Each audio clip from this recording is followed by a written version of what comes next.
सम्मानित हरियाणा प्रदेश के तमाम अति पिछड़े भाइयों, ओबीसी भाइयों, बहुजन भाइयों, दलित और अति दलित भाइयों,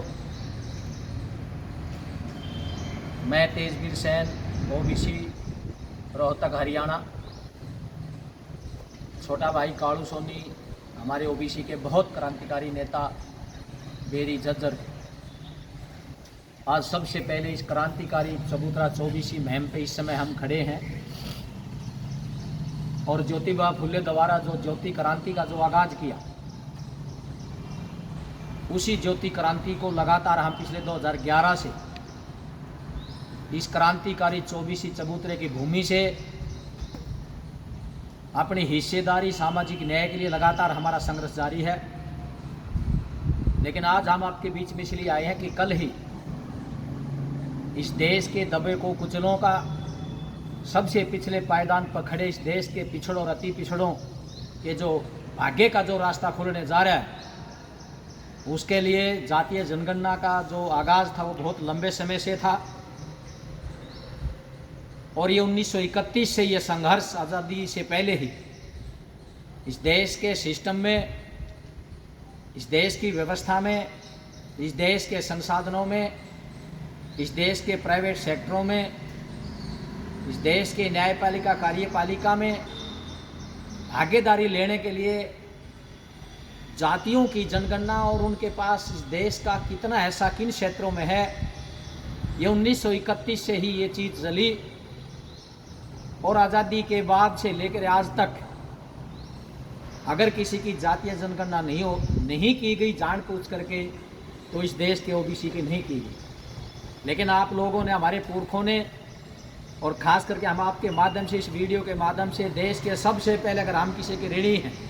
तो वो समाजवादी लोगों के, समाजवादियों, चाहे वो बिहार के थे, चाहे वो खास करके हमारे उत्तर प्रदेश के थे या देश के, चाहे वो दक्षिणी भारत के थे, चाहे वो उत्तरी भारत के थे, भारत के किसी भी कॉर्नर में रहने वाले समाजवादी लोगों का आज हरियाणा रोहतक की तरफ से, अति पिछड़ों की तरफ से आज आपका धन्यवाद करने के लिए, आपका आभार व्यक्त करने के लिए, आपका जो ऋण है वो उसको मानते हुए हम आपको धन्यवाद देते हैं। कोटि कोटि आपको नमन है। बल्कि इस देश के तमाम समाजवादियों के चरणों में आप अपना सिर भी आज नमन करते हैं। इस क्रांति को जो आप लोगों ने जगाया, इस क्रांति को जो आप लोगों ने खड़ा किया, उसके साथ साथ हमारे जितने भी अम्बेडकरवादी लोग हैं, उसमें चाहे मान्यवर काशीराम जी की मैं बात करूं और उसके बाद उससे पहले जितने भी क्रांतिकारी हुए, उन लोगों ने इस देश के जो सबसे दबले कुचले लोग थे, जो बिना जुबान के जो लोग थे,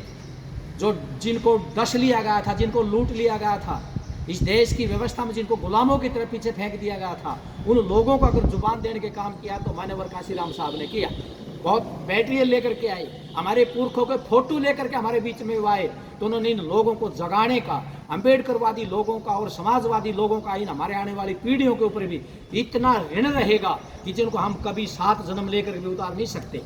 लेकिन बहुत सी ताकतों ने इसको रोकने की कोशिश की। आज उन ताकतों को भी हम ये कहना चाहते हैं कि आप किसी का सामाजिक न्याय आप लंबे समय तक नहीं रोक सकते। मैं आपके माध्यम से आज इतना कहना चाहता हूँ कि आपको जो भी कुछ मिला वो आपके संघर्ष के कारण मिला। इस देश के अंदर मंडल कमीशन लागू हुआ और आज उस मंडल कमीशन को लागू लगभग 30-35 साल हो चुके हैं, जिसके केवल 2 अंशों को लागू किया आज तक। मंडल कमीशन की जो रिपोर्ट है वो आज भी छिड़ रही है। आज भी मंडल कमीशन का केवल दूसरा हिस्सा लागू करके उसको भी तरह तरह से जो काटा पीटा जा रहा है, पूरा हमारे तक नहीं भेजने दिया जा रहा। मैं कहता हूँ ये जागृति थी जो आपने मंडल कमीशन को पास करवाने में कानूनी रूप से जो आप लोगों ने हिस्सा बढ़ाया। आज ये आपकी ही लड़ाई है। जो बीजेपी जैसी पार्टी, मोहन भागवत जैसे जो ब्रह्माओं के ब्रह्मा हैं, जो देवताओं के देवता हैं, अपर जातियों के जो सबसे बड़े ताज हैं,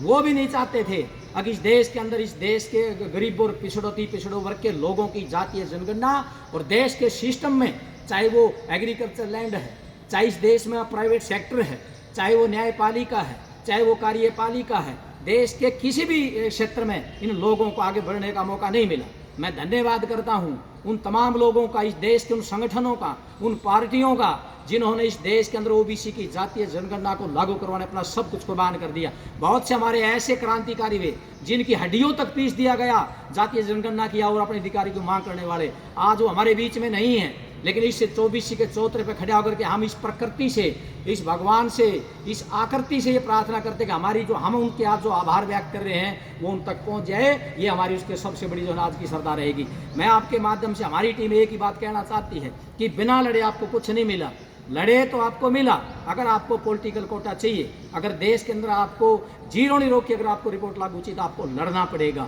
इसके लिए अगर हम माननीय रोहतक के सांसद अगर दीपेंद्र जी हुड्डा का अगर धन्यवाद ना करें तो मैं समझता आज की जो ये अपील है ये अधूरी रह जाएगी। अगर हम राहुल गांधी जी के अगर हम इस बात के लिए ना कहें कि उन्होंने जमीन से, सड़क से उठा करके इस मुद्दे को जो देश का सबसे बड़ा मुद्दा बनाया और उसने कहा ताकि इस देश के जो 70-60% जो लोग हैं उन लोगों को आज तक हिस्सेदारी नहीं मिली। या तो भारतीय जनता पार्टी के लोगों इसको आप जातीय जनगणना कराओ, या तो हमारा वक्त आएगा, आने वाला है और हम खुद इसको लागू करेंगे। जब इस तरह का अभियान हमारे अखिलेश भाई जी का आया, बिहार से नीतीश जी का आया,